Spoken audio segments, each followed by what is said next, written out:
ಎಲ್ಲ ನೀವು ಏನು ಕೆಲಸಕ್ಕೆ ಹೋಗಿರ್ತೀವಿ, ಕೆಲಸ ಇರ್ತೈತಿ ನಮ್ಮ ಜಿಲ್ಲೆದು, ನಮ್ಮ ಅವ್ರ ಇಲಾಖೆ ಸಂಬಂಧಪಟ್ಟದ್ದು. ಸೊ ಮಂತ್ರಿಗಳು ಭೇಟಿ ಆಗೋದು ನಮ್ಮ ಮಂತ್ರಿಗಳು ಅವರು ಭೇಟಿ ಆಗಿರ್ತೀವಿ. ಎಲ್ಲದಕ್ಕೂ ರಾಜಕೀಯ ಬೆರೆಸ್ಲಿಕ್ಕೆ ಆಗೋಲ್ಲ, ರಾಜಕೀಯ ಸಂಬಂಧ ಇರೋಲ್ಲ. ಡೆವಲಪ್ಮೆಂಟ್ ವರ್ಕ್ ಇರ್ತವೆ, ಡೆವಲಪ್ಮೆಂಟ್ ಬಗ್ಗೆ ಭೇಟಿ ಆಗಿರ್ತಾರೆ. ಸರ್, ಈಗ ದಲಿತ ಸಚಿವರು ಮಾತು ಹೈಕಮಾಂಡ್ ತಲೆ ಕೆಡಿಸ್ಕೊಳ್ತಿಲ್ಲ.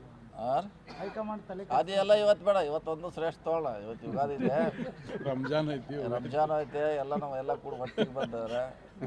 ಮತ್ತೆ ಹೇಳ್ತೀವಿ, ಹೊಸ ಇರ್ತಾವೆ ಸುದ್ದಿಗಳು ಹೇಳ್ತೀವಿ ನಿಮ್ಗೆ. ಯಾಕೆ ಒಂದು ಸರ್ ಕೆಪಿಸಿಸಿ ಅಧ್ಯಕ್ಷರ ಬದಲಾವಣೆ ಆಗಬೇಕು ಅನ್ನೋದು ಎಲ್ಲ ನಾಯಕರ ಒತ್ತಡ ಆಗ್ತದೆ.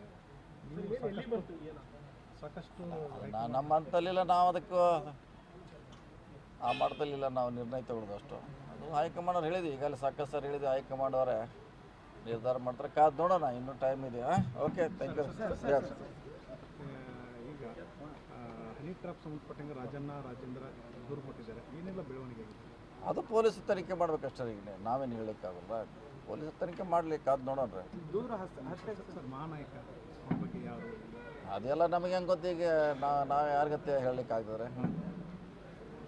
ಯಾರ ಏಜೆನ್ಸಿ ಹೇಳಬೇಕು, ನಾವು ಹೇಳಲಿಕ್ಕೆ ಆಗೋಲ್ಲ. ಕಾದು ನೋಡೋಣ. ರಾಜಕೀಯ ನಾಯಕರು ಈ ರೀತಿ ಟ್ಯಾಪ್ ಮಾಡುವಂಥದ್ದು, ಈ ರೀತಿ ಅಲ್ಲಿ ಎಲ್ಲಿ ವ್ಯವಸ್ಥೆ ಅದು ನೋಡೋಣ. ಈಗೆಲ್ಲ ಒಂದೇ ಸರಿ ಹೇಳಲಿಕ್ಕೆ ಆಗೋಲ್ಲ, ಸಮಯ ಬಂದಾಗ ಹೇಳೋಣ. ಭಾಳ ನಿರಾಸೆ ಮಾಡಿದ್ರು ಸರ್ ಇವತ್ತು.